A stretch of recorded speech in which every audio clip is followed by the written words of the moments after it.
Buenas tardes y bienvenidos a este primer recital, esta primera actividad del aula de poesía que tengo el gusto de presentar como coordinadora de Cultura y Extensión Universitaria del Decanato de la Facultad de Filología. Y bueno, pues para mí es un gusto estar aquí esta tarde en tan buena compañía y agradezco también su presencia y bueno, esperemos que disfruten de este acto que va a ser bueno, pues una maravilla.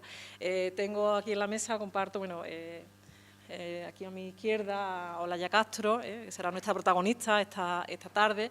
Y bueno, pues como ven, ¿no? Aquí tienen el cartel que se ha diseñado para la ocasión, que también ha sido una maravilla, ¿no? Cómo ha quedado. Tienen algunos ahí también en la mesa, por si quieren también compartir.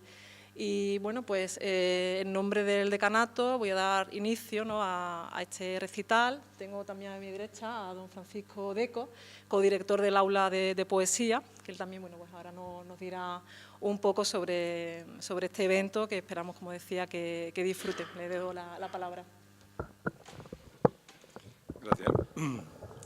Bueno, pues yo voy a introducir brevemente el acto y para situarlo un poco entre las actividades del aula de poesía y ya daré paso al codirector del aula, Manuel Ángel Vázquez Medel, situado en el otro extremo. Y bueno, simplemente decirles que este es nuestro 5º año, una cifra redonda.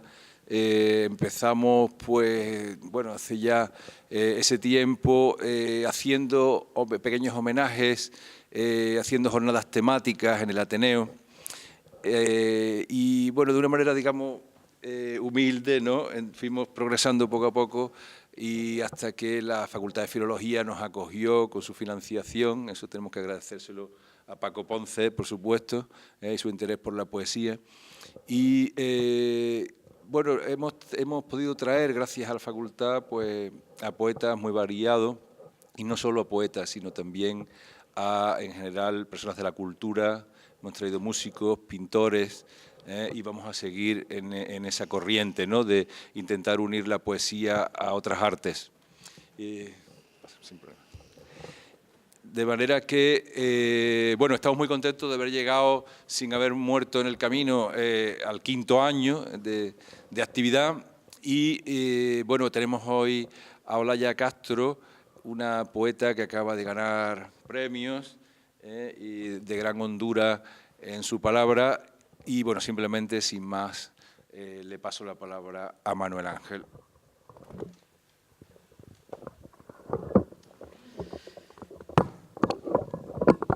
Bien, muchas gracias, queridas amigas, queridos amigos. Para mí hoy es una tarde muy especial. Primero porque, como ha recordado Paco Deco, con quien codo a codo y con toda la ilusión, y a veces con mucha precariedad de medios, pero que quedan suplidos por la voluntad y por el amor a la poesía, hemos conseguido en estos 5 años que comenzábamos con una pregunta de Hölderlin: ¿para qué poetas en tiempos de miseria? Y en una iniciativa que ha tenido, como ha recordado Paco Deco, desde premios nacionales de música hasta pintores excelentes como Juan Lacomba, a quien debemos los magníficos fondos de los carteles del aula de poesía y a quien agradecemos, como agradecemos a la Facultad de Filología que nos acoge, a nuestra compañera Charo Martínez, al decano Paco Ponce, que estemos aquí reunidos una vez más en torno a la poesía y presididos por Luis Cernuda, un poeta también resistente, un poeta que luchó por su pueblo, que, aunque con un perfil extraño, incluso fue militante del Partido Comunista, que se fue al exilio y que murió y está enterrado en México, y que, como Antonio Machado, que en estos días, con desigual fortuna y con apropiaciones no muy afortunadas, insobornablemente recordamos el 80 aniversario de su muerte en el exilio, pues la verdad es que era un día muy apropiado en la Semana de Andalucía, aunque un tanto desvirtuada, porque Olaya y yo seguimos creyendo y pensando que para nosotros el Día de Andalucía es el 4 de diciembre, en recuerdo a aquel 4 de diciembre de 1977, en que el pueblo andaluz se echó a la calle, levantó la bandera de Andalucía, 1,5 millones de andaluces sin WhatsApp, sin teléfonos móviles, reivindicaron la libertad, la autonomía, el autogobierno. Y por tanto, todos estos horizontes se han concitado para que tenga yo el honor de poder presentar, y lo voy a hacer muy brevemente para no comerme ningún tiempo de su palabra, a alguien tan especial para mí como Olaya Castro. Comentaba hace un rato, y ahora lo puedo reiterar, que en este lugar están algunas de las personas que justifican casi 40 años, los cumpliré el año próximo, como profesor universitario. Hay aquí 3 personas a quien he tenido el honor de dirigir la tesis doctoral: Lola Terol, con una magnífica tesis doctoral sobre Blas de Otero, Nos importan los poetas comprometidos con la vida; Manuel Brullón Lozano, que hizo una tesis doctoral también espléndida, como Olaya no hizo una tesis, sino 2 o 3 tesis, en su caso sobre cuestiones muy importantes de las transformaciones de la comunicación audiovisual y de la comunicación digital, y que aplicó a la cinematografía también de un cineasta alternativo como José Luis Guerin; y Olaya Castro, a la que tuve el honor de codirigir con Domingo Sánchez Mesa una también excelente tesis doctoral. Muy recientemente recibió el Premio Extraordinario de Doctorado, que siempre se entrega varios años después de leída la tesis, también sobre un tema fundamental: las transformaciones de la narrativa, de la narratividad, en ese entrecruce de la modernidad con la posmodernidad o la transmodernidad, como yo la llamo, y aplicada también a un narrador bastante inclasificable y bastante insobornable como Enrique Vila Matas. Pero Olaya Castro para mí es algo más que una de esas estudiantes que uno, cuando se le aparecen en el aula, dice: aquí hay alguien muy especial, en el viejo caserón de Gonzalo Bilbao, en la Facultad de Comunicación, que también conmemora este año su 30 aniversario, 30 años desde aquel 89, en el que Jorge Urruti y yo impulsábamos una facultad que queríamos también comprometida, y que por ello pedimos al exdirector general de la UNESCO, Amadou Mahtar Mbow, defensor de un nuevo orden mundial de la información y la comunicación al servicio de los más débiles, de los países más marginales, desde aquel informe McBride que indicaba que la comunicación y la información debían ponerse en marcha no para infoxicar, no para realizar esa intoxicación informativa, sino también para que a través de todos sus cauces estuviera al servicio de la construcción de un mundo nuevo y distinto, de un mundo que es posible, que es necesario, de ese mundo por el que Olaya Castro y los que creemos insobornablemente con ella en esa posibilidad de una nueva civilización planetaria, crítica, comprometida, y que desde luego tiene que pasar por el eje de la lucha por la dignidad y por los derechos de las mujeres, que son las que tendrán que llevar el pulso de esa nueva humanidad que ella ha defendido desde el primer libro de poemas, con un compromiso que es a la vez político y poético, con un compromiso que es a la vez que entronca con esa tradición que tantas veces hemos comentado, del pensamiento de la sospecha, de esos grandes padres de la sospecha que están en nuestro ADN, de una construcción mental que tiene que ver con Freud, que tiene que ver con Nietzsche, que tiene que ver con Marx, pero que va también mucho más lejos, porque ellos, como nosotros, están condicionados históricamente, y que hoy pasa, sin lugar a dudas, por la causa de los derechos de las mujeres, ¿no? Por eso también le anunciaba a Olaya que tendría que volver con nosotros cuando lancemos dentro de muy pocas semanas el Seminario Internacional El Hilo de Ariadna, que queremos también hacer en memoria y en homenaje a nuestra querida Iris Zabala, que ha perdido la memoria pero no la integridad, y que también impulsó, gracias a la historia feminista de la literatura española, o a la presentación de libros como el de Lola Luna, también desgraciadamente desaparecida. Olaya Castro se ha mantenido insobornable en esos grandes amores, en el amor por una nueva realidad planetaria en la que la apuesta por la libertad, la igualdad y la fraternidad no pueden estar reñidas. No hay igualdad sin libertad y sin fraternidad, no hay libertad sin justicia social, sin igualdad y sin solidaridad y sin fraternidad, y ninguna de estas cosas las hay sin la lucha más necesaria, que es la lucha por los derechos de la mujer.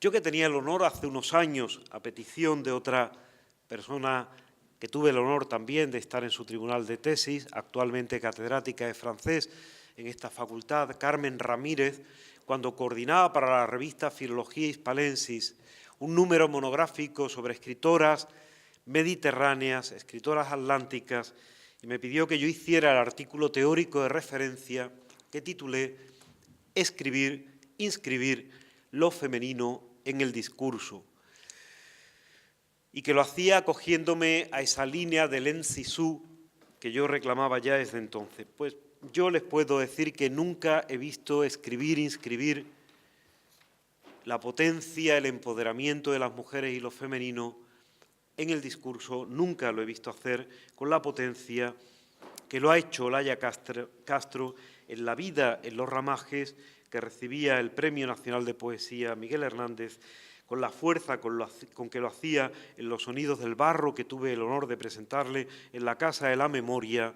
Tenemos memoria, porque los pueblos que pierden la memoria están condenados a repetir los errores y los horrores del pasado, como lo ha hecho también en su último libro que ha presentado, que se llama Bajo la luz del cepo, publicado en Poesía Hiperión y que recibió el premio Antonio Machado de Poesía, y que también aparecerá en su próximo libro, el que espero que nos lea algunos poemas, con el título de nuevo provocativo, Inventar el hueso, libro que le mereció el premio Unicaja de Poesía, pero que más allá de las entidades que puedan convocar o impulsar o hacer posible los premios, aparecerá de nuevo en una de esas editoriales que elige cuidadosamente Olaya Castro para no publicar en otras editoriales oportunistas o en editoriales que han preterido las mujeres y lo femenino en el sentido más radical, más que está en la raíz.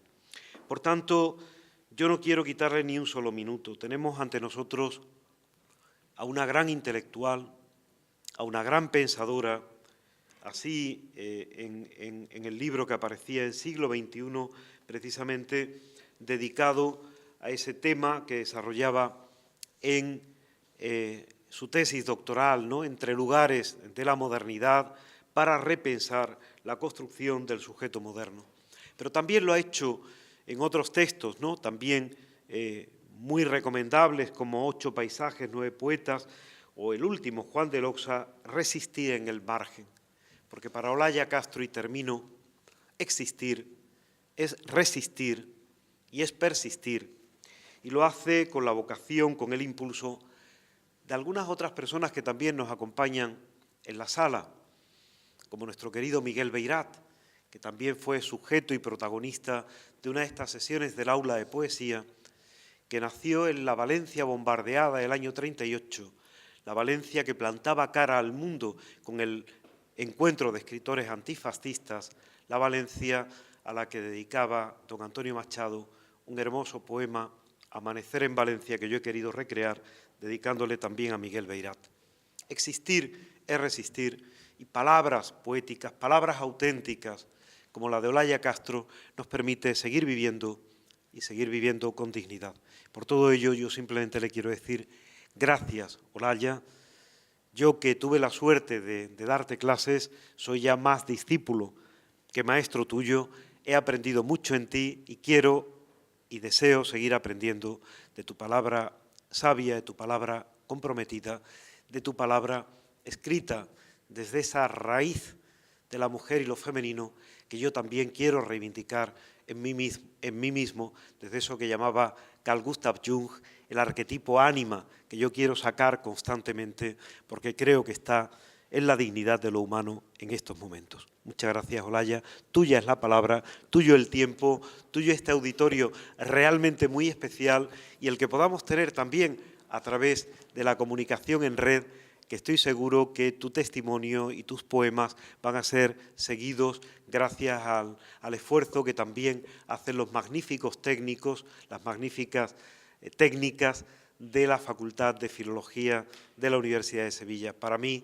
junto con la de Comunicación, mis dos facultades y también tú, en esas dos raíces de ser titulada licenciada en Periodismo por la Facultad actualmente de Comunicación, pero también titulada en Teoría de la Literatura y Literatura Comparada por la Universidad de Granada. En ti se unen muchas vocaciones y lo vamos a ver en tu palabra, que nos mueve y nos conmueve, como debe ser una poesía al servicio de la vida. Gracias, Olaya.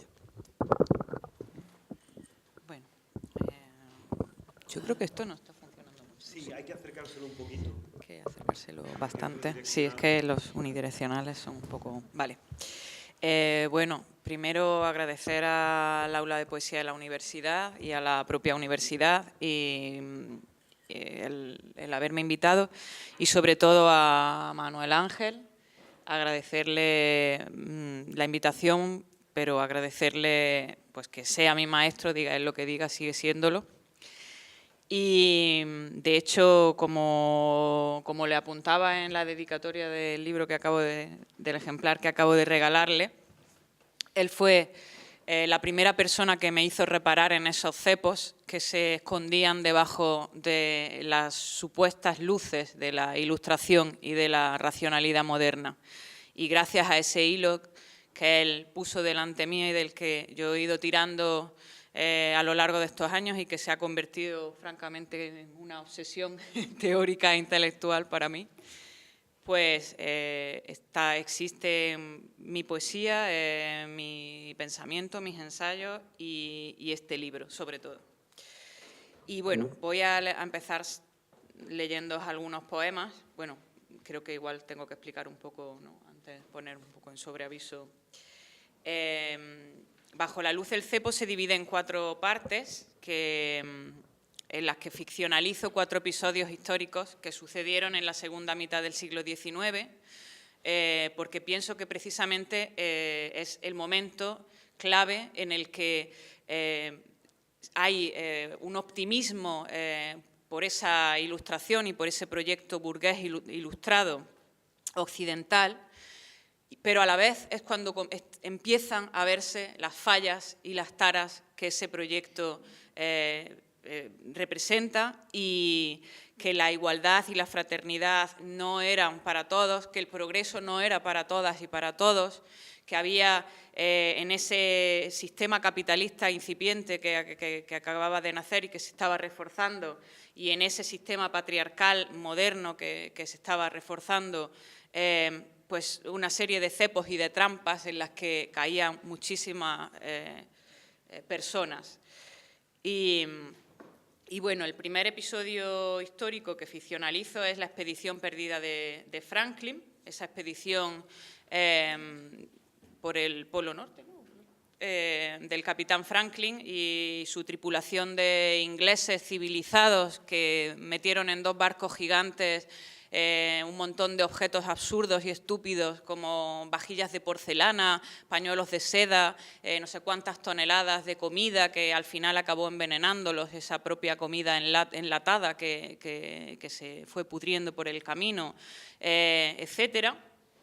Y bueno, con estas provisiones fueron a civilizar al mundo no civilizado, como hemos hecho siempre en Occidente, pensar desde nuestra soberbia y desde nuestra actitud colonialista que habían unos otros a los que teníamos que salvar, y que en ese intento de salvarlos al final acabábamos destrozándoles la vida y destruyendo todo aquello que decíamos descubrir o fundar. En esta expedición se enrola de Strangis, una mujer travestida de hombre, que es la protagonista y la voz narrativa de esta primera serie de poemas. Y paso a leeros algunos. 1. Era tan grande aquella sed de blanco, ansiábamos el hielo y sus destellos, el deslumbre punzante de la escarcha, bajo su resplandor fundar el mundo. Soñábamos con ir siempre más lejos, con ser los primeros en pisar esa nieve. Una luz oblicua alargó nuestras sombras y extraviamos la escala. Nos creímos gigantes. Corrimos hacia el brillo de la única forma en que sabemos correr hacia las cosas. Con una red pequeña entre las manos y un arpón escondido en la garganta, agarramos el hielo con nuestras manos tibias, lo agarramos hasta que todo lo que brillaba se deshizo. 2. Desde que salimos de Greenhithe siento este iceberg pegado a las palabras. De lo que pienso se desprende la nieve que rueda cuerpo abajo y golpea mis pies antes de amontonarse al filo de la cama. Tengo miedo. Pensamientos dentados nadan a mi alrededor trazando círculos cuando llega la noche. Puedo ver asomarse sus aletas.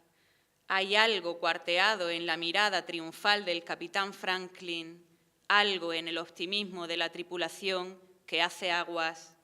Los buques en los que avanzamos dibujan sombras gigantes en la escarcha. En esta tierra donde nadie pronuncia la palabra progreso, nuestros barcos son un par de criaturas monstruosas que navegan muy juntas. 2 ballenas con estómagos repletos de personas que a su paso abren rendijas en el hielo.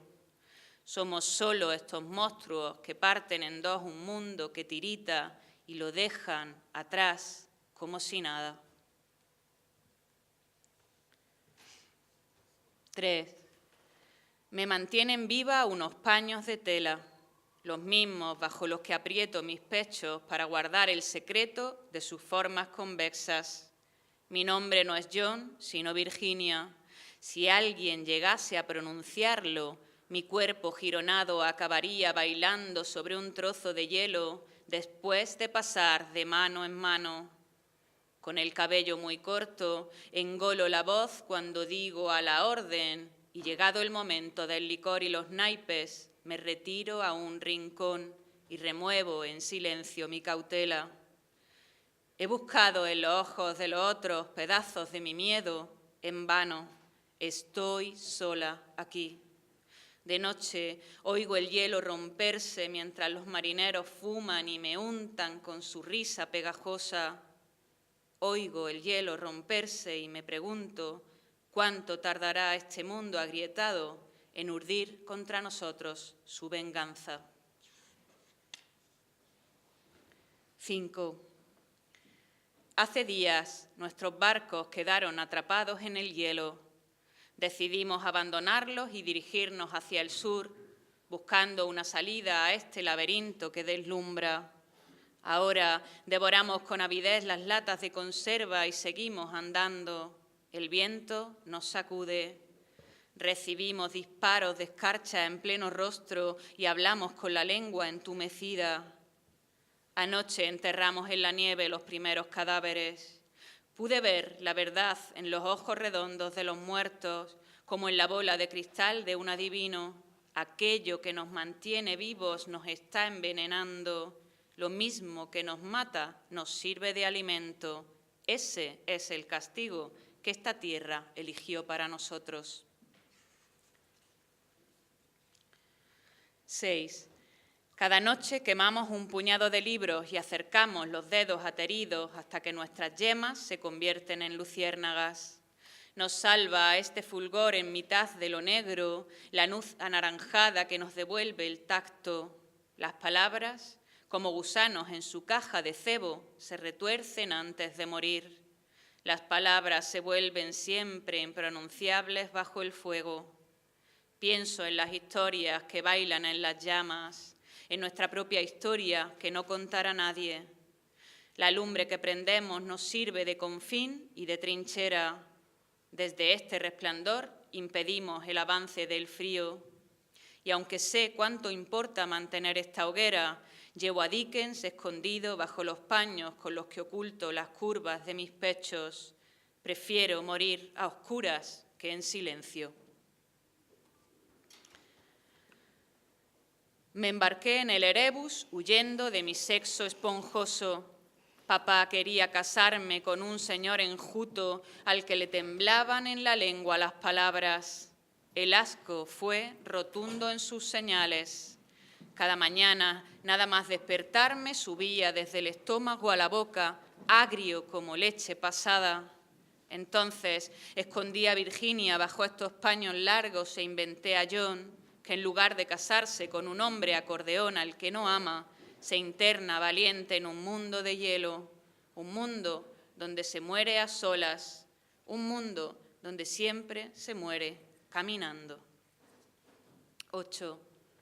Los inuit abren agujeros en el hielo desde donde los peces saltan a sus manos.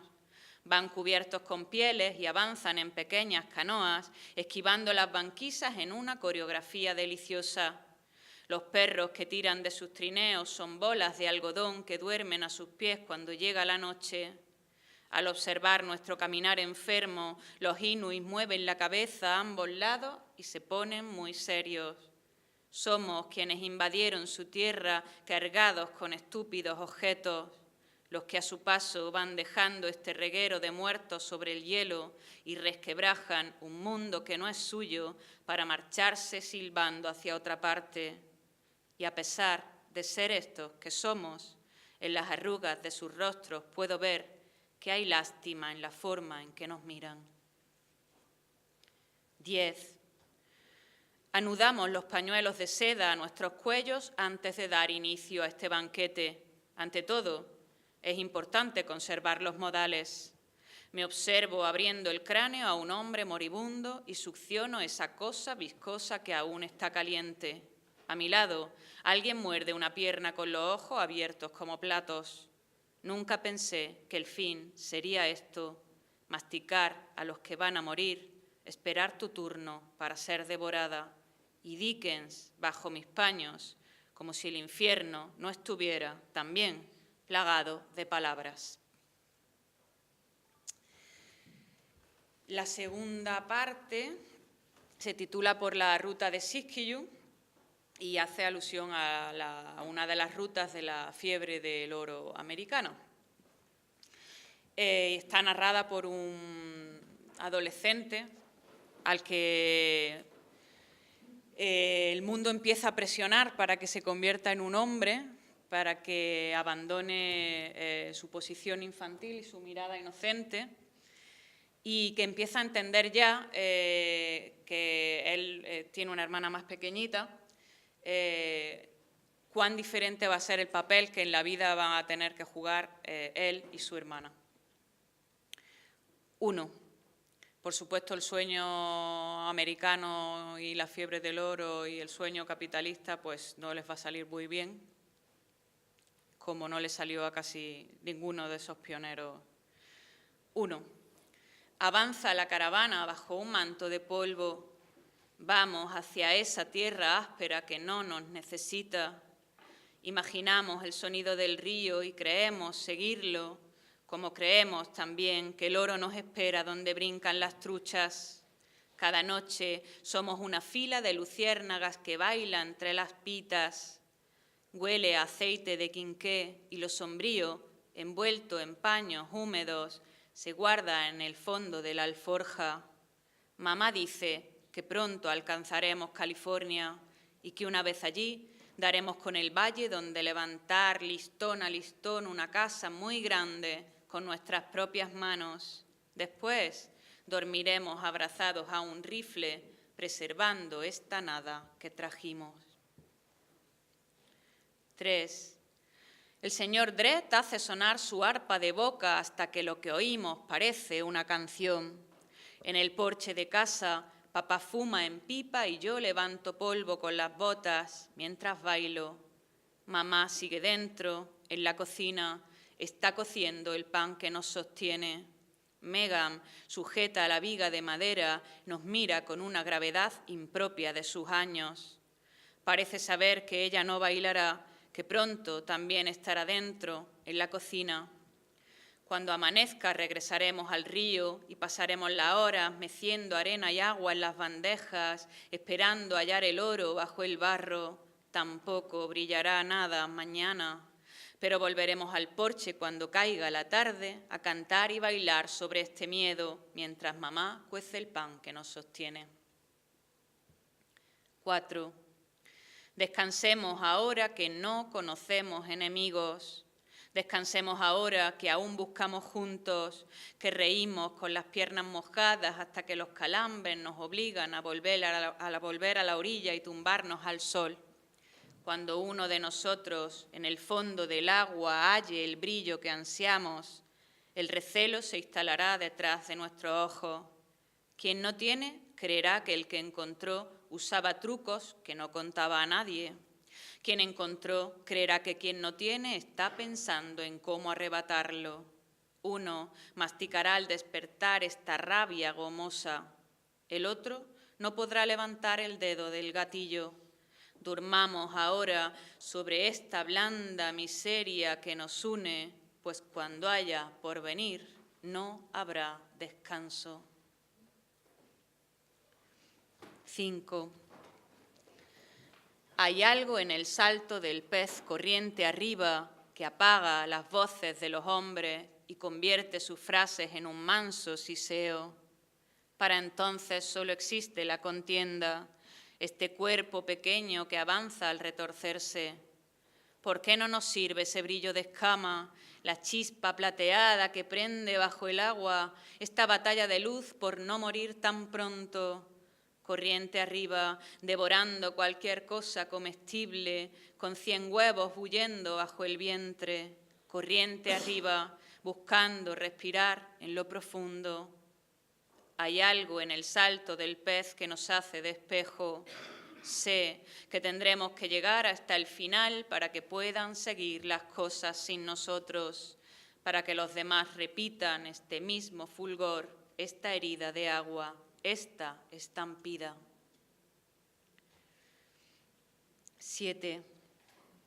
Cada mañana, antes de partir hacia el río, damos gracias a Dios por lo que haya ese día en nuestros platos.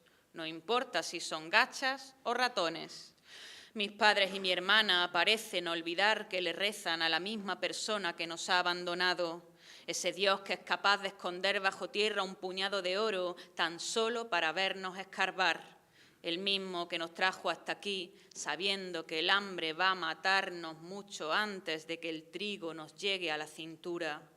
Yo muevo los labios y finjo rezar, mientras tanta gratitud me va astillando.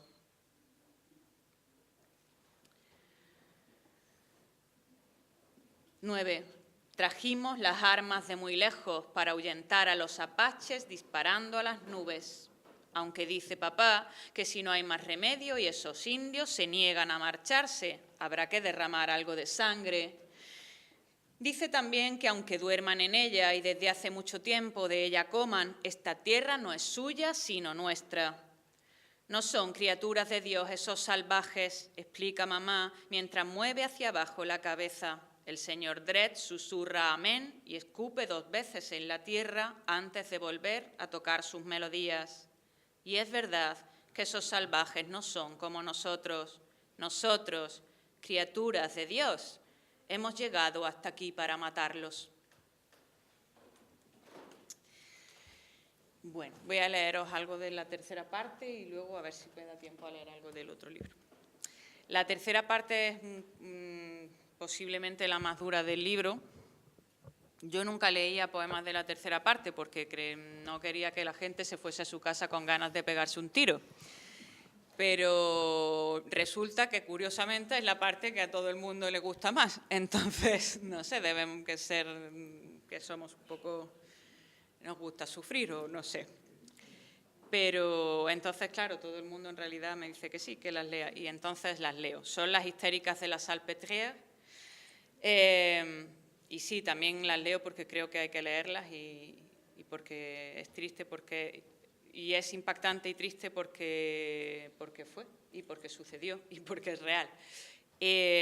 Como sabéis, la clínica de la Salpêtrière fue una terrorífica clínica a cargo del doctor Charcot, donde se hicieron todo tipo de experimentos terribles, mutilaciones, vejaciones y horrores a miles de mujeres que eran encerradas allí al mínimo signo de querer ir contracorriente y ser libres, pues encerradas en su gran mayoría por sus maridos y sus padres, y donde claramente enloquecían. Y bueno, pues fue la forma en la que esa racionalidad moderna, esa nueva época ilustrada, civilizada, esa etapa histórica de progreso occidental que iba a venir marcada por el paradigma de la medicina moderna, nos concedía que ya no éramos brujas a las que había que quemar, pero nos convertía en enfermas, nos patologizaba y nos convertía en enfermas crónicas. 2. Avanzamos en fila por este corredor interminable. Hay mujeres aquí sentadas en unas sillas altas, con la cabeza torcida y algo hueco en los ojos. Un hilo transparente les cae desde la boca y dibuja pequeñas lagunas en su hombro. De detrás de la hilera de puertas que vemos a ambos lados salen gritos agudos, ruidos de golpes, retahílas incomprensibles de palabras. Tragamos saliva y seguimos andando. También nosotras terminaremos hablando detrás de las paredes. Hablaremos sin tregua para nadie y daremos las gracias por hacerlo. ¿Será eso o el precipicio de una silla muy alta, algo hueco en los ojos, el hilo transparente? 4. Los hombres de blanco dicen que nuestra locura se aloja entre las piernas. Por eso nos sientan en estas sillas largas y, armados con mangueras a presión, disparan agua helada a nuestros sesos. Para que quienes se desmayan no acaben resbalando hasta el suelo, nos atan al respaldo con una cinta azul. Durante el tiempo que dura lo que ellos denominan ducha pélvica, me concentro en esta cinta que ciñe mi cintura. Recuerdo que antes de esto solía pasar el tiempo en mi jardín, removiendo la tierra, arrancando hierbajo, enderezando los tallos torcidos de mis plantas. Me fascinaba hundir las manos en aquella humedad donde solo yo entraba. Mientras el agua me roe las entrañas, miro la cinta atada a mi cintura y sonrío. Mis flores favoritas también eran azules. 5.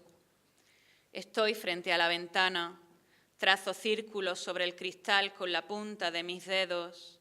Son los mismos dedos con los que a veces, cuando siento que voy a gritar, tapo mi boca. Trazo círculos sobre el cristal durante horas. He logrado convencerme de que mientras mis manos no dejen de tocarlo, vacilaré entre los dos mundos que el vidrio separa, sin resbalar de este lado donde todo se rompe. Fuera hay un árbol que crece a fuerza de anudarse sobre sí, que tiene que torcerse para seguir viviendo. Soy ese árbol y al mirarlo consigo dar la espalda a todo lo que es blanco, a las largas batas de los hombres pastilla, a las baldosas frías de la sala de duchas, a las paredes donde otras golpean sus cabezas, a la camisa de fuerza que me atan a la espalda cuando no llego a tiempo de taparme la boca con los dedos y aúllo lo mismo que un coyote, entendiendo de golpe que guardo dentro de mí una madriguera.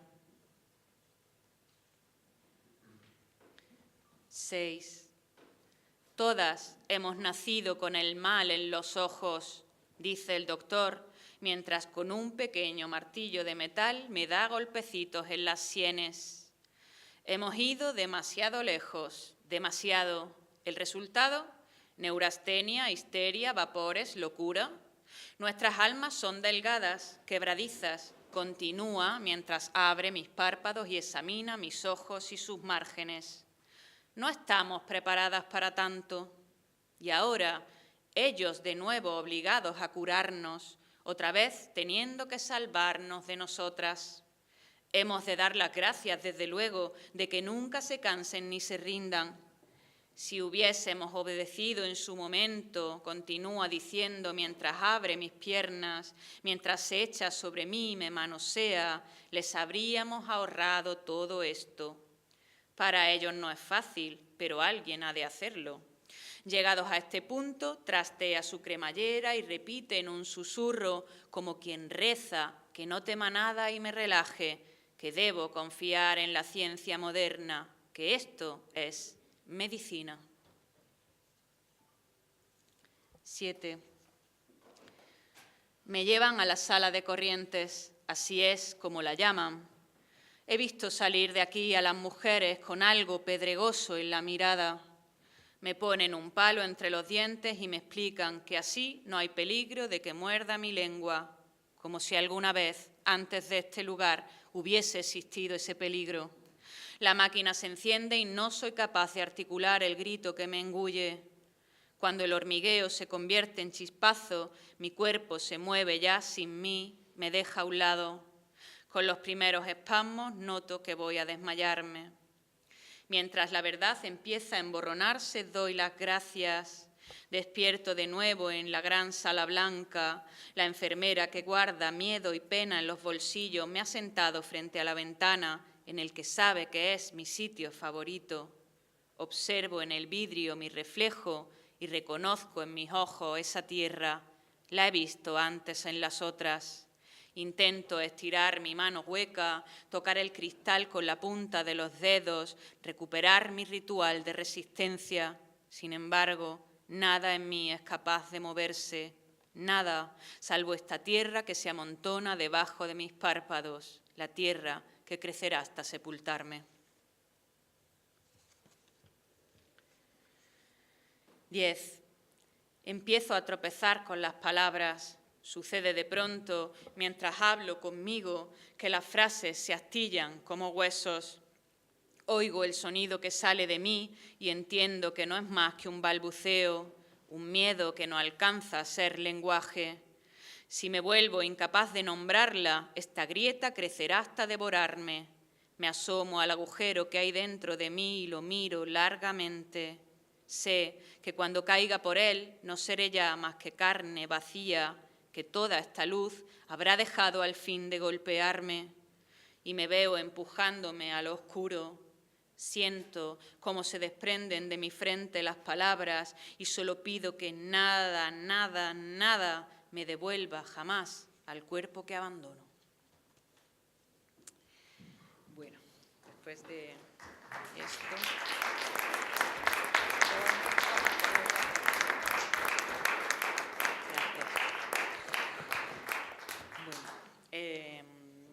Después de esto, vamos a intentar olvidarlo.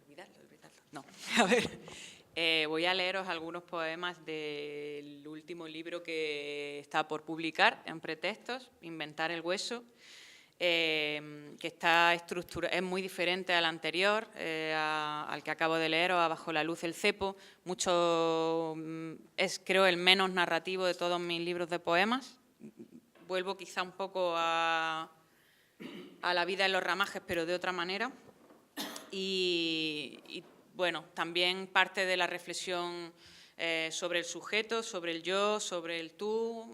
Está estructurado en partes que se titulan, pues la primera de la que os voy a leer se titula Decir yo es cavar una tumba. Aceptemos. Está bien. Aceptemos que hay un yo que de un golpe de voz puede ser dicho. Aceptemos que ese yo que es capaz de nombrarse tiene a veces mi cara, se parece a este cuerpo esquinado. Está bien, no hablemos de ficción ni de relato. Repitamos yo tantas veces como sean precisas para armarlo. Juntemos las astillas hasta inventar el hueso. Pronunciemos yo y veamos qué turba se despierta al decirlo. Una hilera de ojos. pero a veces se entiende que decir yo es tratar de nombrar una hilera de ojos, un collar hecho de huesos y de piedras, levantar la piel, rastrear las pisadas de las otras, a partir de sus huellas, descifrar este baile, dirimir cuántas voces se han pegado a tu voz, si acaso hubo una voz primera o sola, abrir la vaina, separar con los dedos las semillas.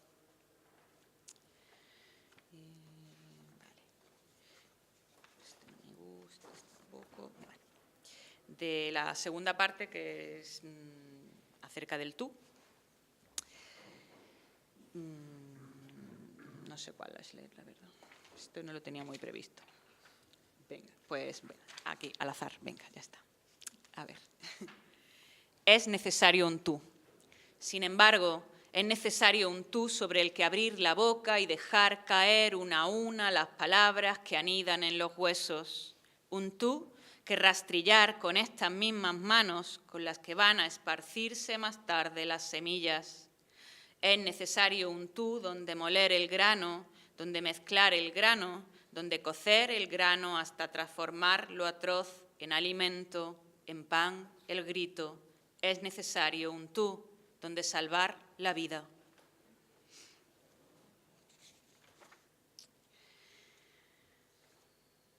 Quien gira mis ojos hacia adentro. Tú eres el humo y su lenguaje, te miro ascender serpenteando sobre la colina a lo lejos. Quien conserva el secreto de todas las señales va añadiendo las hierbas necesarias para cambiar el color y la espesura. Alguien agita una manta sobre el fuego, enormes aros seguidos de volutas se alzan por encima de todo lo que puede tocarse con las manos. Atraviesan las cosas allí donde los dedos solo chocan. Tú eres el humo que me avisa de que ya están aquí los enemigos, los he llevado a cuestas desde siempre. Eso que gira mis ojos hacia adentro y me obliga a entender dónde el asalto, contra quién la contienda. La tercera parte, que se titula Nosotras que vinimos de lejos, se abre con un poema con el mismo título, que dice: Nosotras que vinimos de lejos, que desde el fondo de un cuerpo largo y hueco estamos buscando las palabras. Nosotras que guardamos la nieve debajo de los párpados y rascamos su luz con los dedos abiertos sin miedo a la avalancha. Nosotras que bailamos en la historia del mundo mientras alguien sin ritmo nos pisa los pies en cada giro. Sabemos que debajo de la tierra ha de haber algo más que la tumba de Antígona, esa donde desde el principio una a una quisieron enterrarnos. Algo más que los huesos de todas espera bajo tierra. Y por eso escarbamos, para escuchar el goteo del agua subterránea, allí donde nadie tiene oídos.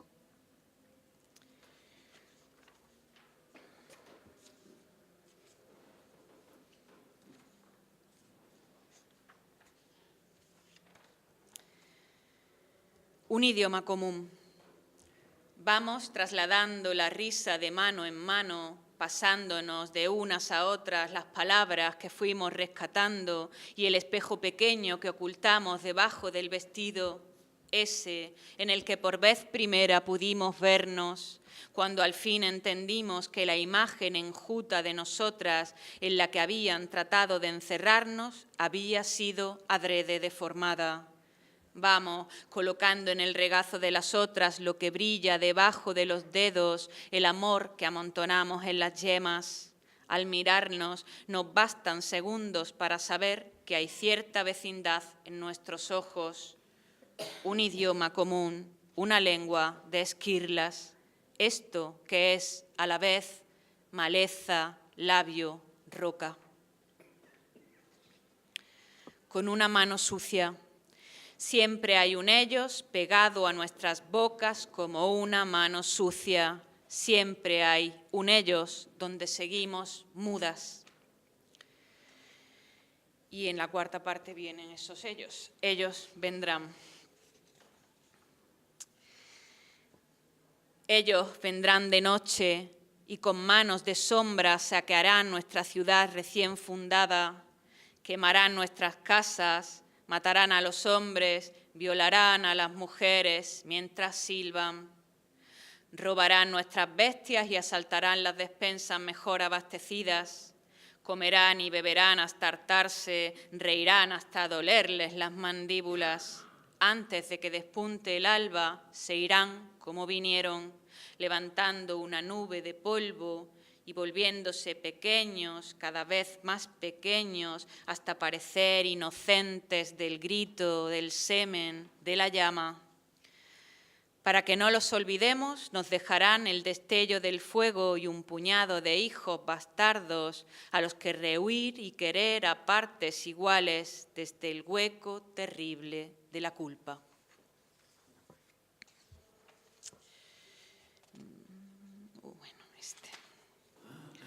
Con unos dedos largos. Cuando dictan sus órdenes, les gusta mirar hacia adelante, aunque estemos detrás, o quizá precisamente por estarlo. Mientras hablan, sostienen sus pipas con unos dedos largos y blanquísimos, los mismos con los que sujetan caras plumas de nácar y las sumergen en tinta para escribir sus nombres sinuosos. Los mismos con los que desdoblan lentamente sus pañuelos y los llevan hasta la comisura de los labios. Los mismos con los que sujetan las tazas de porcelana a la hora del té. Son los dedos blanquísimos con que disparan a los ciervos, azotan a los esclavos y a nosotras nos manosean sin permiso. Cuando han acabado ya de desvestirnos y de encajar su sexo en nuestros cuerpos, les gusta mirar siempre hacia arriba, aunque estemos debajo, o quizá precisamente por estarlo.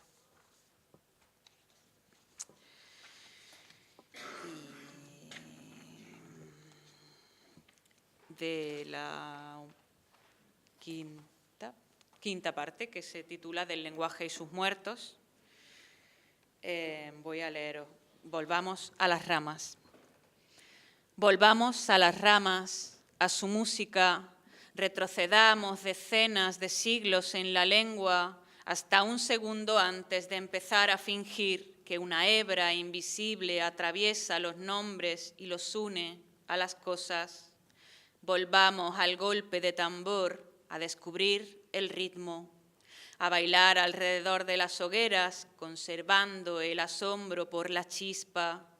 Volvamos a los sonidos guturales, a los fonemas silbantes que rompen el silencio a fuerza de invocarlo. Shh.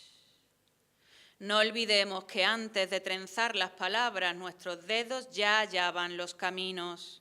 Volvamos a las ramas y a su canto, tachemos la gramática y probemos a decir otra vez, como si nunca.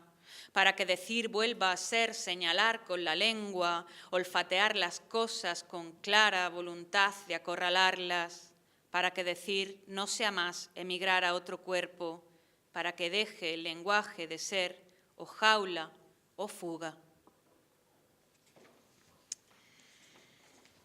Y de la última parte, que se titula Atraviesa bailando este dolor, os voy a leer un par de poemas y ya os dejo que habléis vosotras y me dejéis ya de escuchar, que ya está bien.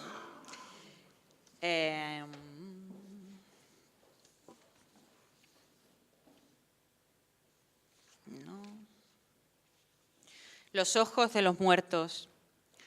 Los cadáveres que se apilan aquí dentro han venido a enseñarte que todos los ojos de los muertos se parecen, abiertos y vacíos se parecen. Todos esos muertos, todos esos ojos un día serán tú y te están palpando.